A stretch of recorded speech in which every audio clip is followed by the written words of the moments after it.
Hello, good afternoon and welcome to this session, Save Money and Increase Value using the CFM Capability Assessment.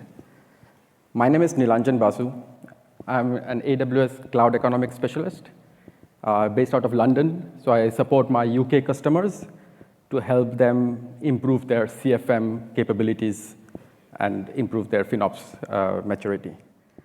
I'm really delighted to present this session along with my AWS colleague Himanshu Kapoor and our esteemed guest Christian Martini from Mercado Libre. So quick overview of the session. So I'm going to talk a little bit about what is CFM, what is this assessment, and take you through some of the processes that we use, and also share some insights that hopefully will help you take away some actionable activities.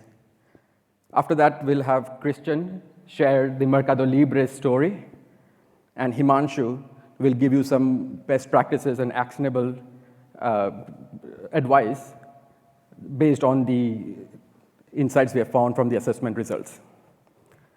Then we'll have some time for Q&A at the end.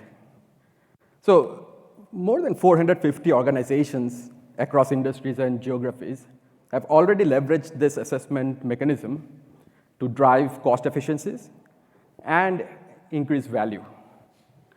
So let us talk about a few examples briefly. First, TUI Group. So it's the world's largest integrated tourism organization. They have a network of 400 hotels, 130 aircrafts, and 16 cruise ships across the globe. So they've orchestrated a business transformation and technology transformation to build a resilient IT and provide an outstanding digital experience to their customers.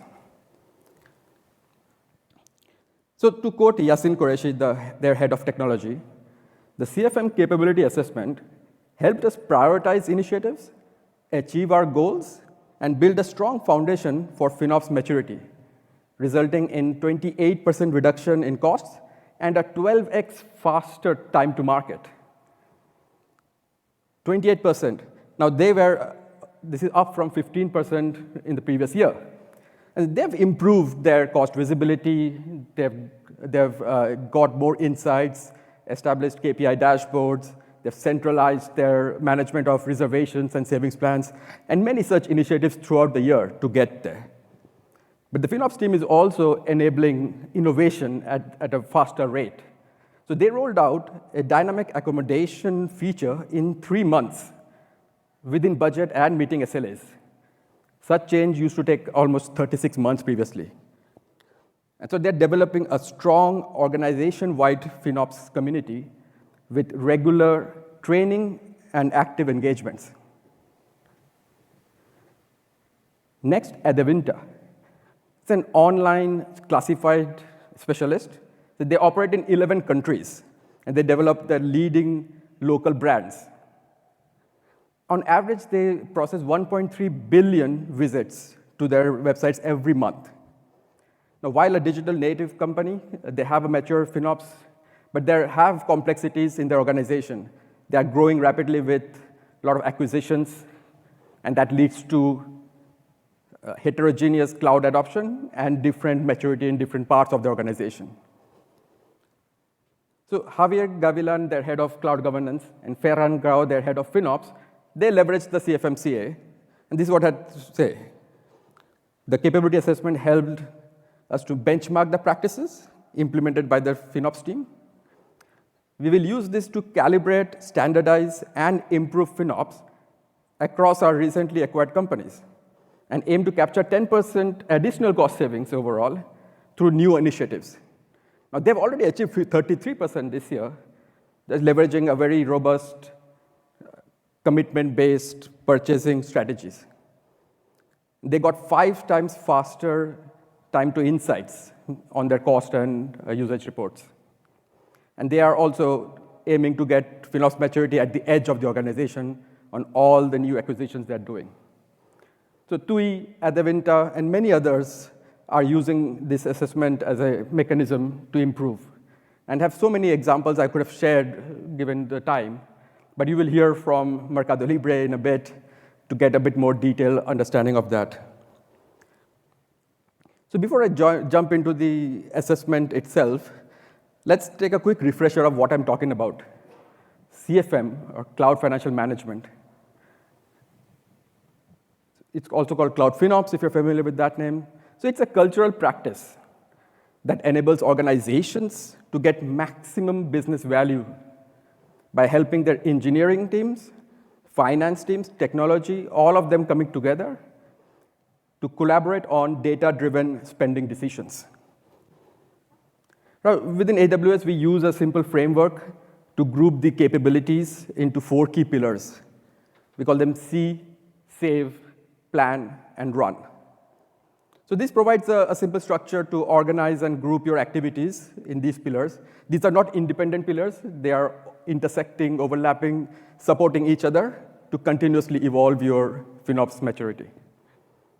Now, these areas will help you address challenges around measurement and accountability, like how do you allocate spend, how do you visualize spend, continuously optimize with different initiatives, how do you plan and forecast for your future usage, and then how do you build that culture to operate in a cost-aware and cost-continuous improvement manner. So when done right, organizations are able to leverage the efficiencies to meet their business agility needs.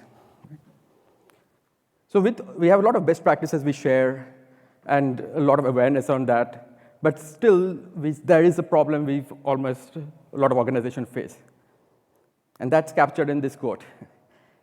Good intentions never work. You need good mechanisms to make anything happen. Now, it's a popular Jeff Bezos post, and it really captures the root cause of what we have heard from many of our organizations in terms of where to get started. You will find some good practices by a good Samaritan in one team doing the right things, but it's not a holistic CFM approach. So to drive that cultural change, we need to have robust mechanisms in place, right? And I always get repeatedly asked by my customers around, I'm doing a lot of things, but where am I? How do I compare with others? Where do I start, or what is my next step? So all of these are valid questions that you might have also faced. So that's why I wanted to share this mechanism around CFM Capability Assessment. It's a 3-step approach. The first one starts with inputs and observations. So we'll try to understand where you are currently with the help of around 40-odd questions across those 4 pillars. We have a rating guide to understand where you are. It's facilitated with an expert. And the main understanding is to bring all the stakeholders in a same understanding. Once we collect that, we will evaluate and create some results. So we put some average scoring around each question, then aggregate that by the pillar, and then by the overall CFM score. This helps to quickly visualize where you are. So you will see a heat map, where are the areas you can improve, and things of that nature. You can also then use that to benchmark either your different teams or with other peers that I'll share in a bit. And then finally, the most important, you can add a recommendation and action plan really tailored to your needs. And this is the most important step, right? So let's take a sneak peek of what this process looks like, right? So let's, for example, we look into a question around cost reporting and monitoring. So you don't have to look into the details of the rating guide. So you will have like a scale of 1 to 5 with some details around that. The facilitator will help you understand what it means. And the main thing is during this discussion, oftentimes we see different opinions emerge, right? And this is where, in this example, there were 4 participants, all had different opinion where they are in their journey. So then this discussion and understanding of what it actually means, they then can come to a common baseline. In this case, they measured that they're actually at a stage of 3 out of 5. Right? So imagine this happening for all these 40-odd questions across the board to come to that one holistic view of what is your current CFM status. So the next step, as I mentioned, is to then see. So in this case, it's 3 out of 5. In this question, a global average is 2.78. So they are doing a little bit better than the average.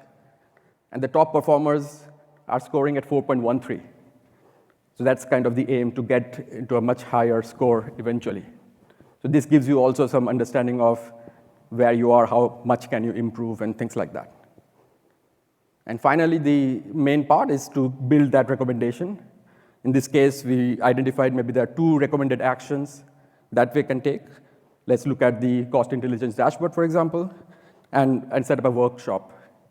And this is where you will start prioritizing based on your business needs, which one you want to do first. You can assign owners, collaborate with your AWS teams to then create that action plan.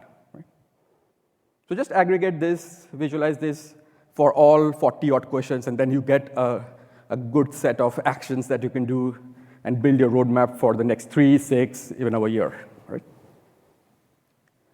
So 450 plus organizations are benefiting, and just to give you an idea of what really you can achieve with this kind of a mechanism.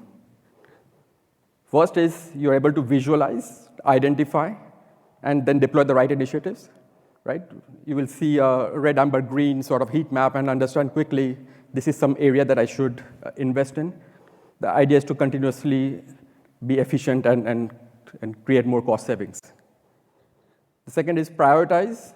So again, you're able to see where others are doing, what is the benchmark on that. Maybe that could be a priority based on that, or based on your business needs. Right? And then you can set goals to achieve that. You might think about, I want to improve my maturity in the next 6 months to a certain level. And finally, benchmark, calibrate, and standardize. The example I shared with Advinta, they have different operating companies, and they want to use this as a standardized mechanism so that every team can bring their game up and be at a similar standard. Right?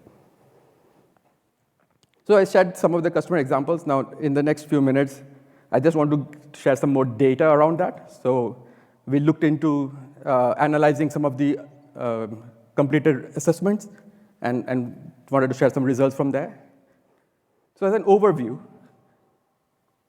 out of these 400-odd assessments that we analyzed, the global average is at around 2.8. So if you put in a scale of like beginners to expert, the majority of the organizations are at an intermediate stage. Now, this is quite reflective of where this industry is right now. So CFM or FinOps is still an evolving discipline. There's lots to be done, right? 48% are in the intermediate stage. There are obviously organizations who are doing quite well, but only 6% are the experts or scoring more than 4 out of 5 overall. And when we look at the 90th percentile, so the top 10% of the assessments done, the average is around 4.12. So they've just crossed over the expert threshold, let's say.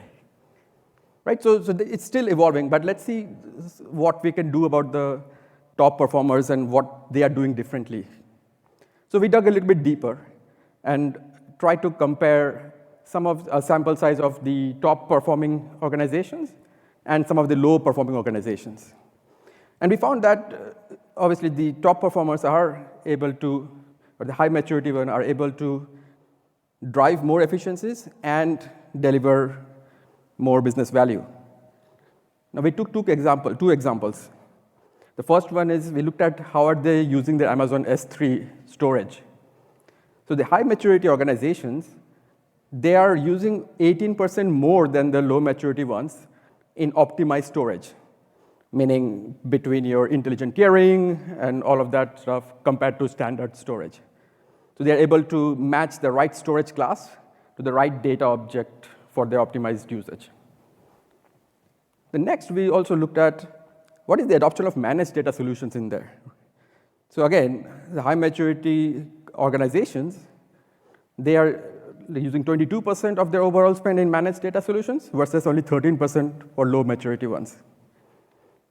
Now, in a recent study that we published on the business value of modernization, it was established that having more data for insights, faster time to insights, and more cloud-native apps results in 28% increase in your revenues from organizations who are using managed data solutions like that. Right? So the data clearly is indicating that getting to a high CFM maturity helps you be more cost efficient, and increase value out of your cloud usage. So now, let's hear, so data has one story, but let's hear a real-life story. So I'm delighted to invite Christian. He's the head of IT governance at Mercado Libre, to come on stage and share their story. Thank you. Thank you very much, Nilanjan. So as Nilanjan mentioned, I am the IT governance head for Mercado Libre, and it's a pleasure for me to be here today, not only to share our story on cloud financial management, but also how we use the capability assessment from AWS to build a framework and a strategy which we have been executing the last couple of years. Before that, I would like to share a little bit about ourselves. So Mercado Libre is a large tech company based in Latam. We have operations in 18 countries.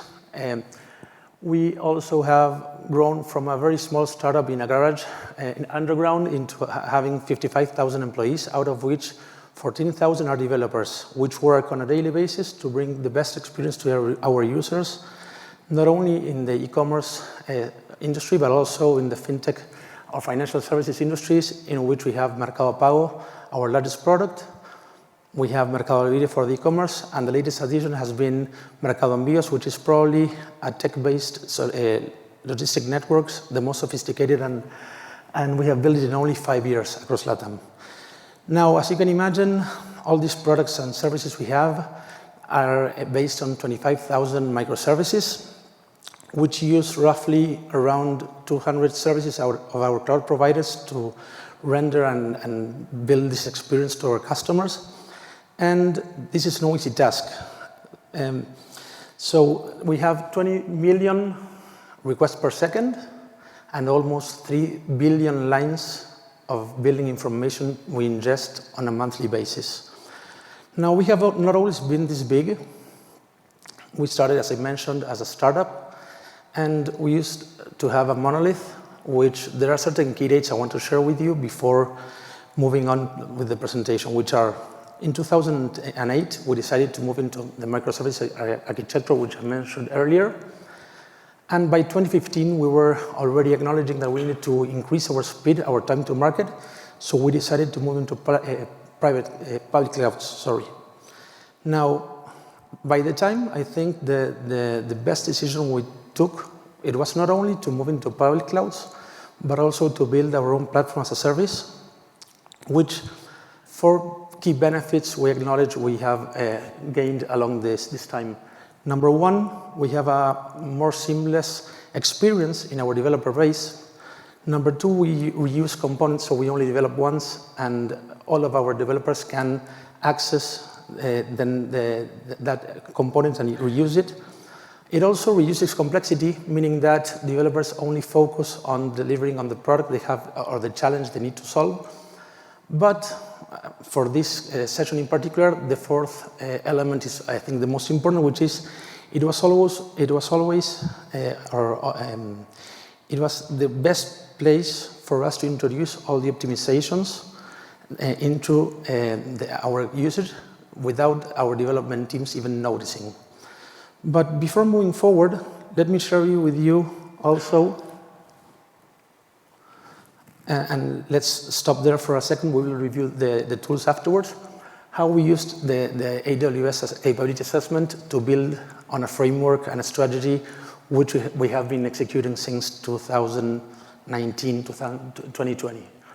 So I joined the company back in 2019, and one of the first tasks that I wanted to execute was understand not only our strengths and weaknesses, but also how we were benchmarking against other companies.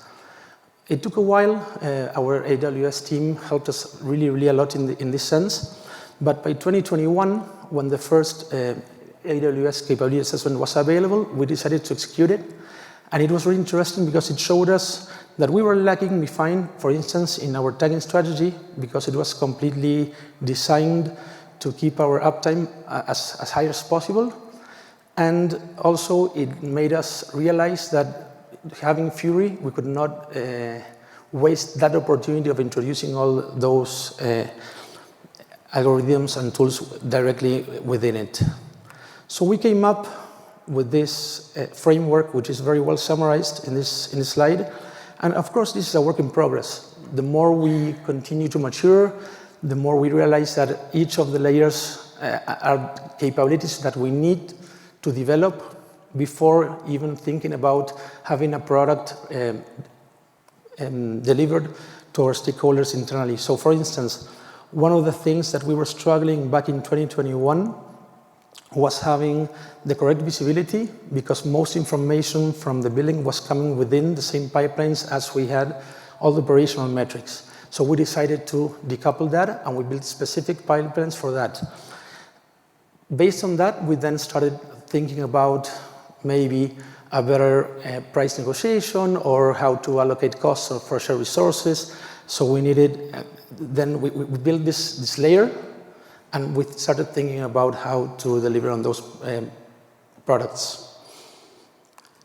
Now, let me share with you how having a normalized data lake for 4 cloud providers looks like. Roughly 50% of our costs come from compute. I'm pretty sure that everyone in the audience feels related to it. And what you are seeing here is not only a photograph of our consumption on a certain date, but also how things are moving along. So we may be able, based on this information, to understand if we need to address higher costs in compute and start thinking about why those costs are increasing, or even, as you can see below, that analytics have been growing heavily for us. So we might be now working on solutions around that area also. A very good example of this is a situation that we came across this year. So we used to be very heavy users of Spot. Roughly 42% of our 150,000 instances were based on Spot. And using Spot means you need to be very aware of changes in context. So sometime around this year, things changed. Lucky us, we had all the controls and alarms in place in order to acknowledge these changes, and we were able to make very fast decisions for us to be as efficient as possible and as kind of get into these changes into our ecosystem. As you can see, sometime around May, we decided to leave Spot. We have now a very small percentage of Spot instances, and we decided to increase our percent or our usage of compute saving plans and always keep an eye and leave some spare on-demand instances just to be sure that we have the flexibility to go into Spot once again if they are available or something changes. Now, on the other graph, what you can also see is how we benchmark this blend of having Spot instances, reservations, compute saving plans, and on-demand, and how we benchmark that against efficiency levels we had in the past. So same time around May, we have the same drop in efficiency, and then we are recovering slowly based on the decisions we make.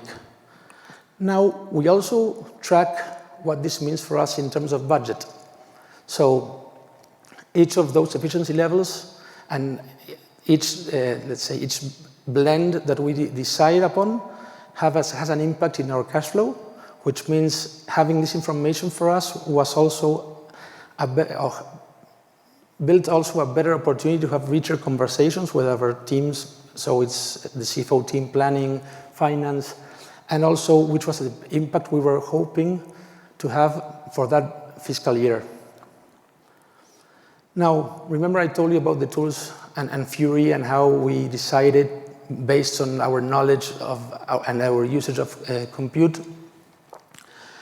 So back in 2015, when we moved into the cloud, we were already working in being as efficient as possible. And we started working without knowing and without FinOps or cloud economics existing in certain algorithms which helped us be as efficient as possible every day. For instance, and let's review a couple of them.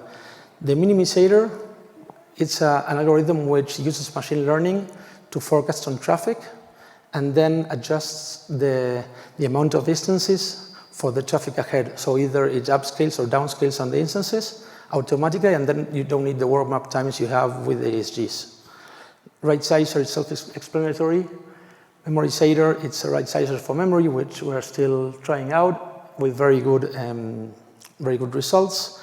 DynamoDB Optimizer, it forecasts read and writes and then informs that into the Dynamo Reservator, which makes all reservations across Mercado Libre.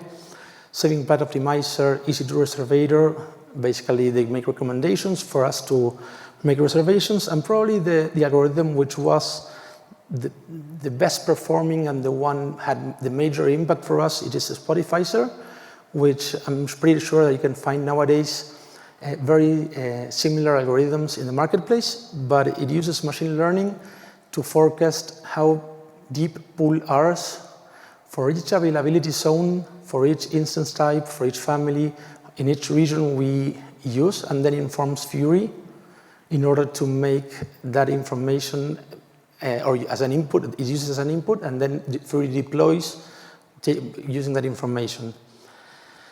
And last but not least, the 4 remaining algorithms, since we are a company which uses 4 major cloud providers, coordinates in between clouds so we can move workloads and use spare capacity out of reservations we may have in any of those clouds.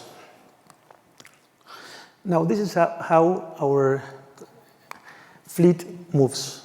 As you can see, in any given day, we go from 80,000 instances at night to over 150 during the day when LATAM is fully loaded. And this was a key component for us in order to handle, after lockdown, when traffic spiked, we were already ready to handle that traffic. So nothing changed for us in terms of the infrastructure team. It was really easy for us to handle the traffic. Also, I mentioned that we had several opportunities along the way. We have built an opportunity management system in which within Fury you get recommendations for right sizing, which are either applied automatically if your application is non-critical, or as a suggestion for the next deployment if it's a critical API. And as you can see on screen, this team has several of them, which means it's not only pushing recommendations for cost opportunities, but also for security opportunities. And applying them is as easy as hitting apply now, as you can see on screen. Now, all this, as you can imagine, it's a lot of work, right? So the team has been growing steadily. The first person in the team was hired back in 2018 as a single contributor. I joined the team in 2019. We were 3 of us. December 2019, 4 of us. And we have grown into a 19-person team by the end of this year, meaning direct reports, and 15 others from other teams that help us, for instance, machine learning teams, which help us deliver on these solutions. Now, I don't want to leave the stage before sharing with you how building on this strategy, using the capability assessment, help us make this framework, and how we are now against benchmarking against that tool, right? As you can see, we improved slightly on those dimensions which are more related to the centralized team decisions. So we improved on our algorithms, we improved on visibility. Now we are suffering a little bit on those dimensions which mean better forecasting, better anomaly detection. Why? Because we have raised the bar. We used to forecast, for instance, on a total bill level, and we are now forecasting, or we wish to forecast on a different place, maybe team level, maybe BU, business unit level. So that makes us rethink what was awesome 2 years ago. It's not so good nowadays. Now, I want to wrap up with three key takeaways. Number one is Mercado is going to continue working in allocating better the shared resources. Since we have this platform as a service, most of the services we use are shared internally. Second thing, as you might wonder, we're very good in a central team, but I think we have still a very large opportunity in democratizing the decision-making across all Mercado Libre. And last but not least, we are going to leverage GenAI technologies mainly for forecasting, for anomaly detection in order to have less false positives, and also in order to build better insights for our teams to make those decisions. I hope it was helpful. I now leave you with Himanshu for the remaining of the session. Thank you.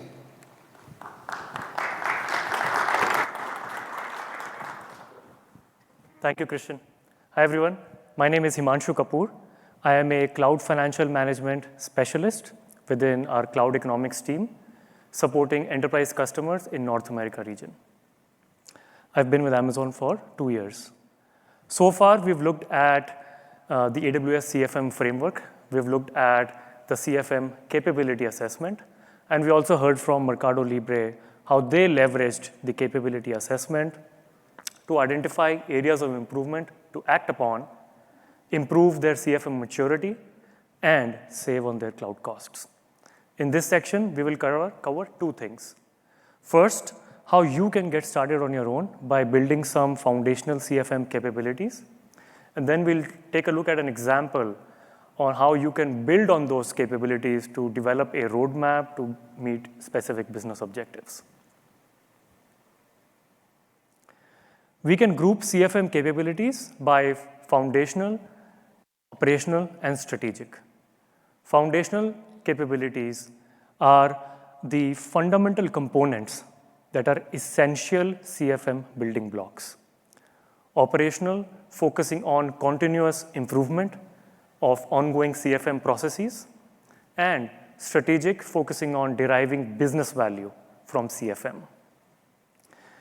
Now let's take a look at a subset of foundational CFM capabilities that have been identified as having direct correlation with overall CFM maturity. In other words, organizations that reported overall high CFM maturity also reported high maturity in these areas. The key to a successful CFM program is to first secure executive buy-in. This executive sponsor will act as a champion and an advocate for the CFM program, help identify and prioritize CFM objectives, align those objectives with organizational goals, and help remove any roadblocks. While CFM is a practice everybody takes ownership on, we recommend identifying a dedicated owner for the CFM program. Having a 100% dedicated CFM owner will help establish a standardized and programmatic approach to centralized cost management and help drive decisions and results faster.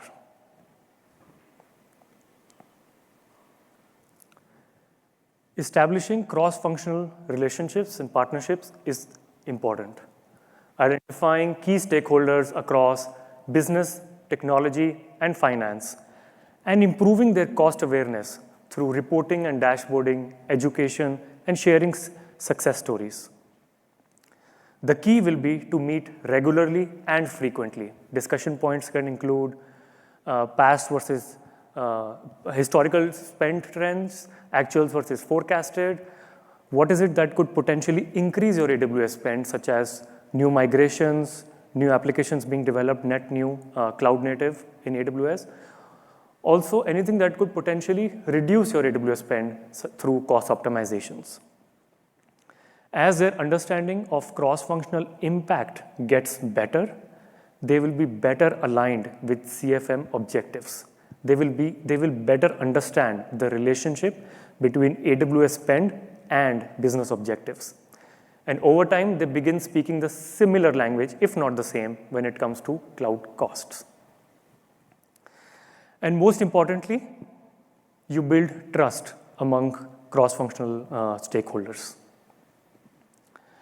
A study conducted by the Hackett Group in 2022 for more than 1,000 organizations revealed that organizations that have formal and strategic partnerships in place across cross-functional teams allocate 2 times more cloud spend to the consuming business units than organizations that lack these partnerships. Having a robust AWS spend reporting mechanism is crucial for improving cost transparency, driving financial accountability, and enabling informed decision-making. AWS Bills and AWS Cost Explorer are two out-of-the-box solutions that AWS offers for you to leverage. AWS Bills allows you to view your invoice by service, linked account, or region. AWS Cost Explorer allows you to visualize your spend by filtering and grouping on multiple dimensions. As your business grows, you will have a need to report on a finer level of granularity using a custom solution tailored specifically for your organizational needs. This can be addressed by AWS Cost Intelligence dashboards. These dashboards are based on Amazon QuickSight. Using these dashboards, you can create custom calculated fields. You can create, measure, and track KPIs, and build custom views for reports and dashboards based on persona, business, finance, or stakeholder. There are also third-party solutions offered by Amazon Partner Network with similar capabilities. The key will be not only to provide access to these tools to as many stakeholders as possible, but to the right stakeholders. The study conducted by Hackett Group revealed that organizations that monitored their cloud spend systematically and consistently saw an incremental increase in cost savings by 22%. On the previous slide, we saw the importance of having a robust reporting mechanism, but numbers without context don't mean much. This is where cost allocation comes in. Cost allocation is a mechanism through which you distribute your costs incurred by users, projects, or applications that consume the corresponding AWS resources in a predefined way. The three most common AWS cost allocation methodologies include AWS account strategy, tagging strategy, and then AWS cost categories. AWS account strategy involves developing a hierarchical structure of your accounts and also logical grouping of accounts. It's probably least effort to implement and provides high accuracy for spend, showback, and chargeback at the linked account level or at a group of accounts level. The tagging strategy allows you to align your organizational metadata to AWS resources in the form of a tag. Tagging does require more effort, but can provide high accuracy if you have mixed or shared or complex accounts. AWS cost categories is a tool that allows you to combine costs across accounts and tags and provides you further capabilities to allocate and analyze your spend. Whether you select one or multiple mechanisms, the key will be how well you enforce them. Going back to the study completed by the Hackett Group, it revealed that cost allocation is a force multiplier. In other words, organizations with higher levels of cost allocation apply nearly 2 times more cost optimization strategies to reduce spend.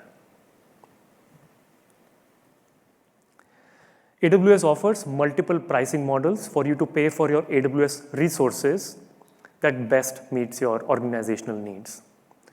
A savings plan allows you to make an hourly spend commitment for discounted pricing across your compute services. A reserved instance allows you to make a commitment on running a minimum amount of resources. Both savings plans and reserved instances can offer savings as high as 72% over on demand. We recommend adopting a rolling purchase strategy.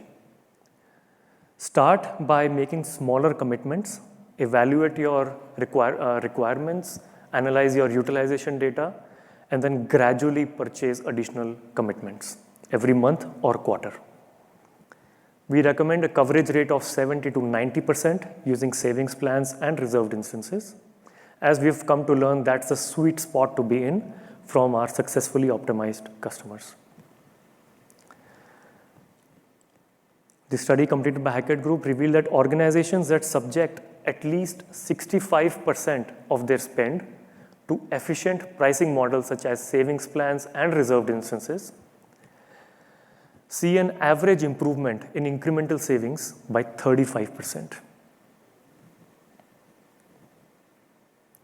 Now that we've seen some foundational CFM capabilities, let's see how you can leverage them to build a roadmap to meet your specific business objectives.